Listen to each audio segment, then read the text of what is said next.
Farm, family, community. This is Midwest Farm Weekly. Good morning and welcome to Midwest Farm Weekly. I'm Elaine Wells. Thanks for spending part of your weekend with us. In your news headlines today, Wisconsin's agriculture and food processing sectors have shown significant growth, contributing more than $116 billion to our state's economy in 2022. This is according to a new study by the University of Wisconsin-Madison. This marks a 10.9% increase in economic impact between 2017 and 2022. It also represents 14.3% of the state's total economic output. Additionally, the ag sector supports 353,000 jobs, that is, accounting for 9.5% of Wisconsin's workforce. The state has made investments in agriculture through its budgeting process, including increasing the funding of dairy processor grants to $500,000 annually. Meat processing facilities grants that totaled $1.8 million this past year. $1 million is allocated to annually enhance Wisconsin exports, and there's also currently $1.5 million in the budget each year to help provide culturally appropriate food for tribal elders. Some new research also shows including beef in a healthy diet can help close nutritional gaps, especially for kids, teens, and aging adults. I spoke with a registered dietitian about these findings.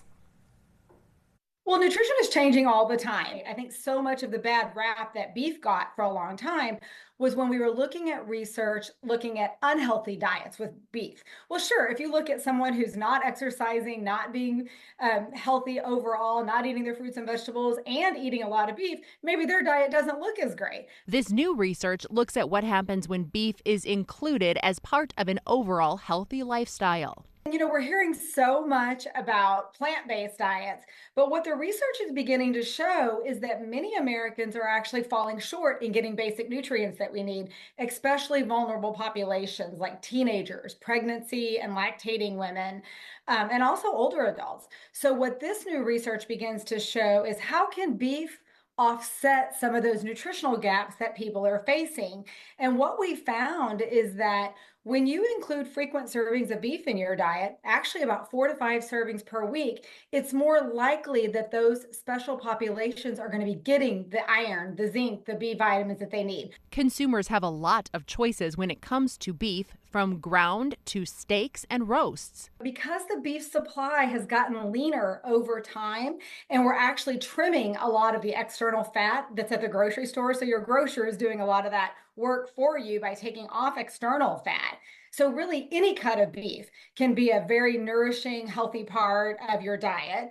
If you want to look for leaner cuts, and registered dietitians often give this tip, you can look for the words round or loin in the name. And no matter the cut, beef packs a nutritional punch. We now know that protein not only supports your muscles, but protein can actually help you stay feeling full longer. So that can be really important if we're trying to manage our weight. Not many foods really offer the nutritional bang that beef does. And especially when you think about it in a food that people really enjoy eating. So people love to eat beef and they're getting a lot of great nutrition from it. If you're looking for some new ways to prepare your beef, beeftips.com, a great place to find some new recipes. More raw milk has been contaminated with the bird flu. Raw Farm of Fresno, California has now recalled whole milk and cream products after state officials there found that virus in multiple samples. No human cases have been linked so far. Doctors warn people not to consume raw milk, but President-elect Trump's nominee to run the nation's health, Robert F. Kennedy Jr., says he has plans to expand raw milk consumption. Here in Wisconsin, sales of raw milk are illegal. The demand for real Christmas trees continues to grow. It's following a trend that started in 2020. People were looking to get outdoors then and do something with their family, and a new tradition was born for many people. Despite weather challenges across the nation, ranging from drought to hurricanes, supplies are seeming to keep up this year. Some customers are having issues finding tall trees, and that actually dates back to lingering effects from the Great Recession. In 2008, demand slumped a bit, and many Christmas tree farms went out of business, and that lowered the number of trees planted. They operate on about a 20 to 25% cut rate. So they're going to take out, a quarter to a fifth of their trees annually, but they replace those with young seedlings. The drought is what is really impacting these new trees coming in. So that means there may be a tighter market in the next few years coming up. Wisconsin is currently the 5th highest Christmas tree growing region in the U.S., harvesting around 600,000 trees each year. People in North Carolina's hurricane-ravaged region are stepping up to ensure Christmas tree growers are able to make it through these tough times. Helene wiped out a crop at a number of farms. Some were damaged by floodwaters, others by landslides. Farmers have salvaged what was left, and they're coming together to fill tree lots. They say the community is stepping up like never before. Customers are paying way over sticker price, and they're telling the farmers to keep the change to help them rebuild. It does take 8 to 10 years for Christmas trees to reach maturity, so the years ahead are going to be challenging for these farmers. The U.S. Fish and Wildlife Service is proposing protection now for the monarch butterfly. They're encouraging the public to be a part of its recovery. The plan is to add the butterfly to the threatened species list by the end of next year. There is now a 90-day public comment period, then the final proposal will be put together. Monarchs are found across North America and are important pollinators. Data shows that the population has been dropping steadily since the 1980s, when an estimated 380 million monarchs made the long-distance journey to overwintering grounds in Mexico and California. Today, that number is down by roughly 80%. Wisconsin farmers can now get free slow-moving vehicle or SMV signs to enhance their safety on public roads. Each piece of equipment, whether self-propelled or towed, needs a separate SMV emblem. For optimal visibility, that triangle should be placed in the center and back of the vehicle, 2 to 6 feet above ground. This is also a good reminder to keep those signs clean and replace your faded ones. If you'd like to request a sign, simply head to the Midwest Farm section of wearegreenbay.com. Welcome back. As laws change, so do their implications for farmers, and there are a few important updates. We welcome University of Wisconsin-Madison Division of Extension Farm Management Outreach Specialist Kelly Wilford. Nice to see you, Kelly. Nice to see you, Melaine. Well, we want to start with something that is impacting entities, which you described as LLCs, corporations, something that a lot of farms are. This has to do with something called beneficial ownership reporting. Give us a little background on this. Absolutely. So beneficial ownership reporting, I'll say the latest rule or the latest version, stems back to a law that was passed in 2021. Okay. And the compliance deadlines for beneficial ownership reporting were set for December 31st of 2024. So just a couple weeks away here. Okay. However, we've had some changes in the last week or so. So this law, when it was originally passed, had really strong bipartisan support, looking to stop things like money laundering and fraud by learning about sort of who's the man behind the curtain for every LLC, corporation, or entity out there in the United States. However, a couple of folks were not thrilled about being asked to provide this information, whether for good or bad. And so back in March, a court in the Federal District Court in Alabama decided that they didn't think this law or this rule was constitutional. And they said they weren't going to have it be enforced against any of the plaintiffs in that lawsuit. Well, what about the rest of us, right? And so last week, a Federal District Court in Texas also looked at the issue and said, we think this is likely unconstitutional, and expanded that injunction to all entities across the United States. So FinCEN, the Financial Crimes Enforcement Network, the agency that was enforcing this rule, has come out and said, do not worry about that December 31st deadline. We're not enforcing it right now. That being said, they've also said, we'll take voluntary reporting. So you can still report, but right now, this issue is going to go to more courts and likely end up in front of the Supreme Court before we have an answer about what's going to go forward. So farmers who fall under the umbrella of this should do what right now? Well, I can't give any legal advice, right, of what you should do. So you should probably consult with your tax preparer, your accountant, your attorney. But the path is clear. You are able to report if you would like to do so, but there's no legal obligation at this time. Anything else out there hanging out that farmers need to be keeping in mind when it comes to a legal capacity? Well, as we come up on that December 31st deadline, our dairy farmers probably want to keep an eye out in their mailboxes for a ballot coming for federal milk marketing orders. The producers are being asked to vote about whether they would like to go with the new proposal or not have a federal milk marketing order at all. Unfortunately, fortunately or unfortunately, there is no other option. There's no keeping the past order. There's nothing in between. Like you said, it's either go with the new order or get out of the orders altogether. And if someone does not get a ballot and they're part of a co-op, they shouldn't worry, because in a lot of circumstances, right, our co-ops are going to be casting a vote? Absolutely, yep. So co-ops are allowed to do block voting, which means they might be voting for all of their farmer member owners. But if you're not part of a co-op, you're going to want to be keeping an eye out for that ballot, again, due December 31st of 2024. Well, the good news is she is doing a great job of staying on top of all of these ag law updates for us. How do we find out more? Where's the best place to connect with all of the work you're doing? You can always check out our farm management page at the University of Wisconsin-Madison Division of Extension, or we recently started hosting what we're going to be every 6-month ag law updates, but with recent feedback, we're leaning towards possibly every 3 months. So you can find out more about those at go.wisc.edu/EXT Ag Law Update. We'll have a link for you in the Midwest Farm section of wearegreenbay.com. Thank you for the update. Thank you.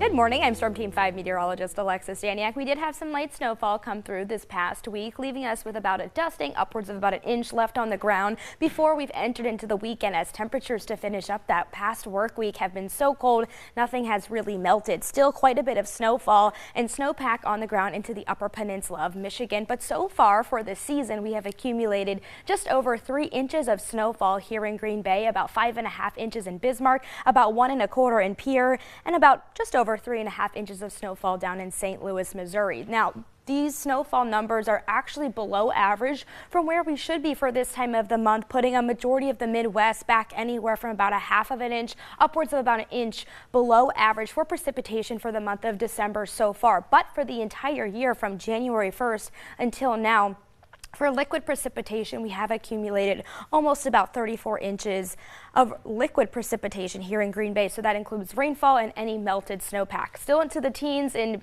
the Dakotas and upwards of about 34 inches over in Kansas City, Missouri. Now, most of the country will be below average for precipitation. That's what's expected over the next week to even 2 weeks. Some spots like into southern Florida and even into southern Texas likely to be above average for precip, but a majority of the country will stay below average. However, as we continue through the winter months, still looking to see that above normal trend for precip here through the northern parts of the Midwest into the Ohio Valley. Below normal for precipitation is expected through the southern half of the United States and into Northwest America. There you can see above normal precipitation is expected as well. Now, we have had this past cold stretch come through the middle and end of our just past work week, but we are starting to see a more mild trend return. There's a likely chance we'll see slightly above average temperatures here in Wisconsin and through North South Dakota and into Minnesota, a majority of the Midwest as we head through the next 2 weeks. That doesn't mean it's going to be hot, but it does mean temperatures will be just a little bit above average, as average temperatures are pretty cold for this time of the year. Through the winter months, we're looking to see that chance to go above or below for temperatures. For most of the Midwest, below normal temps are expected through the northern half of the United States. Stay with us. More ag news coming up after the break.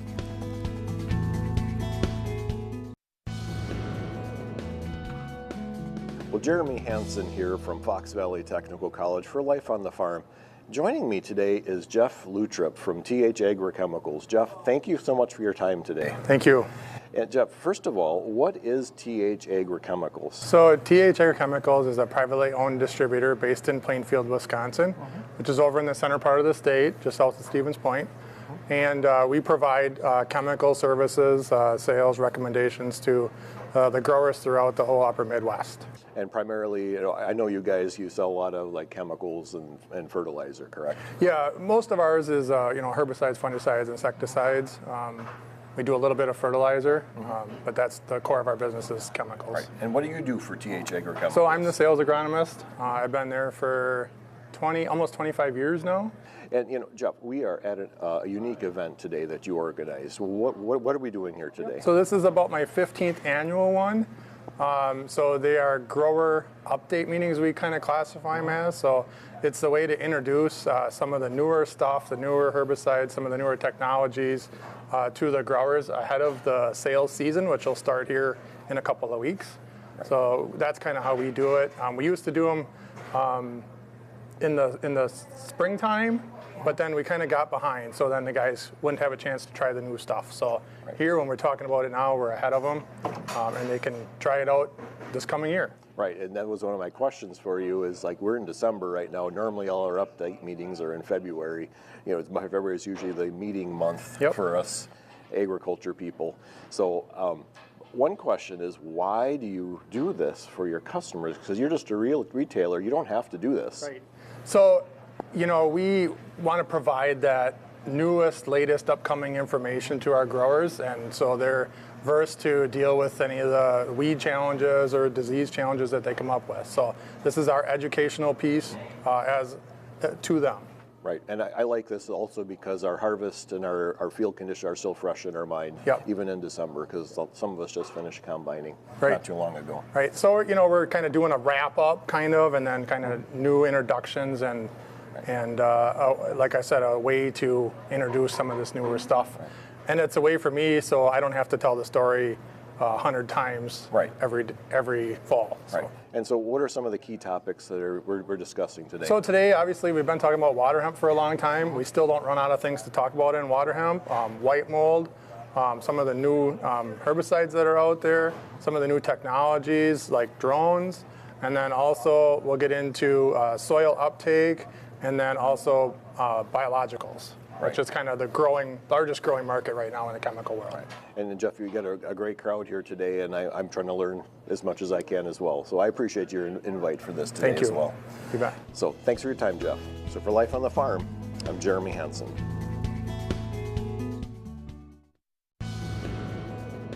Welcome back. He is living the grilled cheese life with the goals of exposing more people to agriculture and the potential for a new generation of farm kids. Speaker, author, photographer Pete Curran is here. Nice to see you. Thanks for having me. This is awesome. Well, when I grow up, I want to be you because you are living the grilled cheese life because you are such an advocate for this industry. How did you get involved in agriculture? Well, I had lost a job and was out of a job for 9 months, and someone suggested I'd be great on farm as a seed salesman, and I laughed at them. Okay, because you grew up in an area that had a lot of farms. I grew up in New London. Okay. 5,000 people. Went to school with kids that wore the blue jackets. Okay. Never crossed my mind. Interesting. But at that time, there were a lot of farms, and people tended to say you have to be a farm kid to do that. Okay. And you never crossed my mind. You're saying not so much. Your goal is to really so inspire a new generation to consider becoming a farm kid or a farm adult, right? Right.